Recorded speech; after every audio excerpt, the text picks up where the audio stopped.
দীর্ঘ ১৭ বছর কারাবাসের পর কারামুক্ত হলেন সাবেক স্বরাষ্ট্র প্রতিমন্ত্রী লুৎফুজ্জামান বাবর।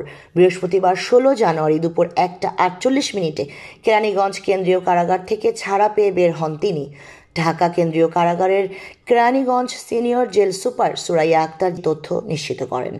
বাবরের মুক্তির খবরে বৃহস্পতিবার সকাল থেকেই বিএনপির নেতাকর্মী ও তার নেত্রকোনা এলাকা থেকে দলে দলে লোকজন কেন্দ্রীয় কারাগারের সামনে ভিড় করেন। লুৎফুজ্জামান বাবরের স্ত্রী তাহমিনা জামান শ্রাবণী বলেন, দীর্ঘ ১৭ বছর পর আদালতের রায়ে ন্যায় বিচার প্রতিষ্ঠিত হয়েছে।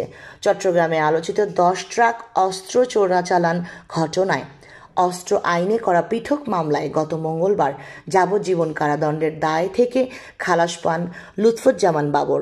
বিচারপতি মোস্তফা জামান ইসলাম ও বিচারপতি নাসরিন আক্তারের সমন্বয়ে গঠিত হাইকোর্ট বেঞ্চ এ রায় ঘোষণা করেন। এ রায়ের মাধ্যমে বাবর তার বিরুদ্ধে করা সব মামলা থেকে খালাস পান। সাবরিনা শাহরিন, তরঙ্গ টিভি।